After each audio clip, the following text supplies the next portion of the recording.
Ayan. So, dito ko pinaskill mga kasari. Itong fake na 500 pesos. At nilagay ko, karma is real, hinayupak ka. Sorry sa bad word, mga kasari. Kaya hindi na ako nakapagpigil kasi alam nyo naman yung feeling, 500 pesos din to mga kasari. Ilang araw natin tong bubunuin para kitain dito sa sari-sari store. Maghapong pagtitinda. Hello mga kasari. Ayan, sit down video yung ating gagawin ngayon. So, kamusta na nga ba after natin guys makareceive ng may nagbayad ng peking 500 dito sa sari-sari store? Ano nga ba yung ginawa naming aksyon? Maraming nagsasabi bumili na daw kami ng CCTV para malaman daw namin kung sino yung nagbayad, ganyan, or sino pa yung mga susunod na magbabayad. Nagagalit si Bebang. So, ayun nga, doon ko guys dinisplay, ayun, yung 500. At napakita ko na yun sa inyo guys kanina. Ayan, yun nasa unahan ng video na to. Ayun guys. Diyan. Hindi ko na binungad sa ano. Para gusto ko rin kasing mahuli kung sino yung nagbabayad niyan. So, ang pinakaunang ginawa naming action guys is, yun nga, inilabas ko ulit yung ating money detector.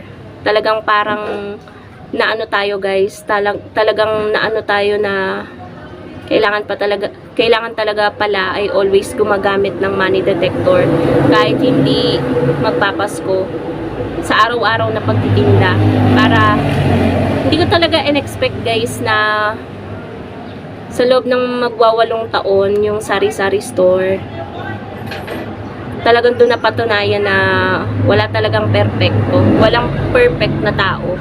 Kahit ultimo ako, nagkamali ako, meron pang ang nagsasabi doon sa comment na ano, parang parang display lang daw ba yung money detector ko. Meron naman daw pala ako noon. Hindi po all the time nakakagamit talaga ng money detector, lalo na kapag sunod-sunod yung bumibili at mag-isa ka lang, nagmamadali ka, hindi mo talaga maiisipan na i-check pa yung mga lalo na kapag ngarag ka talaga na walang tumutulong sa'yo, kasi may mga times na nagluluto si partner, although tanaw niya ako, nakikita niya ako na maraming bumibili, hindi niya maiwan yung niluluto niya. Kaya ayun, nangyari siguro yun. Tingin ko talaga nung nakaraang gabi yun na ang daming bumibili, kasi kung araw mapapansin ko na fake yan eh. Kasi kapag araw wala masyadong bumibili, paisa-isa lang, pero kapag gabi sunod-sunod. Kaya naisip ko baka yun yung gabing yun na ang daming nagbayad ng buo, tapos sunod-sunod napakaraming bumibili, meron dito, meron din dito sa kabila. So yun ang ginawa naming action guys. Simula noon, nagma-money detector na kami. Ultimo kahit nga 100, chine-check ko guys kung fake ba or ano, tinatapat ko talaga sa money detector para hindi na maulit yun.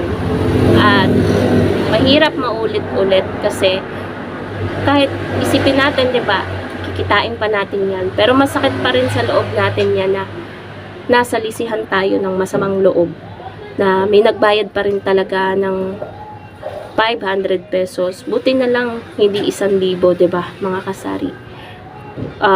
Yun yung pinagpapasalamat ko, pero malaki pa rin ang halagang 500. Yung 20 pesos nga kapag nalaglag, hinahanap natin kung nasa saan.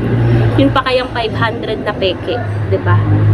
So parang hinart ko na lang yung comment nung kasi nga mali ko rin, hindi ako gumagamit ng money detector. Ginagamit ko lang siya kapag magpapasko. Kaya ayun, the whole year gagamitin ko na siya. Basta may nagbayad ng buo, i-check ko talaga kahit magtagal pa kami sa pagtitinda. Kasi kailangan talaga mausisa na tayo sa panahon ngayon. Lalo nga ngayon, mahal ang gasolina, mahal lahat ng mga bilihin. Hindi pumasok sa isip ko na meron pa rin palang talagang gagawa nun, 'di ba? Kahit lahat tayo ay lugmok, lahat tayo apektado, meron pa rin talagang mga taong ayaw lumaban ng patas, 'di ba? Hindi ko lang alam kung paano nila nasisikmura yung ganong gawain, 'di ba? Kahit ako nga, andiyan dyan na yung peke. Hindi ko yan sadya na maibigay, hindi ko napansin. Marami pang nagsasabi na baka naman yung nag-cash out sa'yo, pinalitan ng peke. I think hindi. Ano yan? Hindi ko rin alam guys ha, kung yun nga nag-cash out sa akin yung ano, mahirap kasing mag-judge. Kasi hindi ko rin naman na-check yung 2,500 na naiabot ko sa kanya. 2 transaction kasi yun. Isang cash out na 700. Bali 720 yung inano niya. Hindi, 700, 680 kasi yung binigay ko sa kanya. 20 yung charge ko doon. And then 2,640. Ang charge ko doon ay 60. Kaya ang binigay ko sa kanya ay 2,580. Kaya dun sa dalawang yun, na cash out niya, parehas yung may tag-isang 500. Di ko naman na-check kung fake nga ba talaga yung ano. Pero mahirap mag-judge. Maraming nag-comment sa comment section na baka yung nag-cash out. Regular customer ko po yun. Lagi po siya ditong nagka-cash out. Minsan nga, nasa 7,000, 5,000. Ngayon lang talaga nangyari sa amin to na ilang years na siya dito. 'Di ba? Mahirap mag-judge mga kasari. Kaya ang ginawa ko na lang, ako na lang yung nagparaya. Pinalitan ko, syempre. Syempre, hindi naman ano yun ng maaawa din ako kasi nagtatrabaho din siya dyan. May mga anak, ganyan. Naisip ko na lang na kikitain ko pa yun. Pero may konting panghihinayang pa rin. Kasi 500 yun. 'Di ba?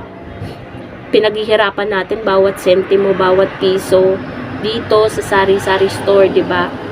Kaya, yung 500 na yun, magpatuloy pa rin ako. Nagpatuloy pa rin ako. O, napaisip ako nun na tutulala, na taranta. Hindi naman yung taranta na parang yung balisa lang. Iniisip ko sino kaya yung nagbayad nun. Pero, sa dami ng bumibili, lalo sa gabi, yung iba naman di natin kakilala. Kaya naisip ko sino kaya nagbayad nun. Papaisip tuloy ako ganyan. Pero, kinabukasan naman pa rin. Pero, kinakinabukasan, wala na sa akin. Inisip ko na lang, kikitain ko pa yun. Makakarma din yung nagbayad nun. Ganon, guys. Ayun. May pagkakamali din ako, aminin ko. Hindi ako nag-check. Pero, yun nga, ang paliwanag ko naman doon ay, mga kasari, kapag madami talagang bumibili, hindi natin maiisip na i-check pa yung ano. Pero minsan, chine-check ko siya eh. Noon lang talaga nung time na yun na hindi siguro ako nag-check. Minsan, padaanin muna natin yung maingay na truck pala siya, truck. Nag-check ako minsan, ginaganyan ko pa nga. Sinasalat ko yung Republika ng Pilipinas na nakasulat. So, talagang nasalisihan lang talaga ako. Isinabay siya sa madaming bumibili. So, ayun po, mga kasari. Ang pinaka-lesson dito, syempre, kapag may nagagawa tayong mali, may lesson yan sa atin. At yun yung kagandahan dun, natututo tayo. May lesson tayo na nakukuha dun sa pagkakamali na yun. Ang lesson is, mapangarag ka man, or hindi, basta may magbayad sa'yo ng buo, lalo ng 500 at 1,000, i-check mo kahit kakilala mo pa yung nagbayad. Lalong-lalo na kung hindi mo kakilala, i-check mo pa din. Lalo guys, kagabi, ayan na naman, ang dami na namang mga kalalakihan na mga bagong mukha, hindi ko kakilala. Siguro yung mga bagong lipat dito na nangungupahan kasi meron sila sa gateway na ginagawang project. Mga ilang months yata sila, kalahating taon, siguro nakakaisang buwan pa lang. Nagsi-cash in sila, nagkulang pa nga eh. May nagpapa-cash in pa ng 5,500 tsaka 2,000 kahapon. Eh naubos na yung laman ng GCash ko. So talagang kahit magtagal kami, talagang salitaan sila, hindi ko pinapansin. Basta focus ako doon sa transaction ko. So meron 4,000, 5,000, ganyan di, malalaking amount. Di mga buo yung bayad nila. Kahit yun yung bagong sahod sila, maano mo naman sa isip mo na walang peke doon, eh, hindi naman natin kilala. Talagang chinek ko mga kasari isa-isa dito sa money detector. Bala silang mag-antay ng matagal. So, ganun ang ginawa ko. Lalo kagabi guys, napakaraming transaction kagabi. talagang bumawi nung gabi, paldo talaga nung gabi. Kasi lahat sila nagpadala, kinulang pa nga.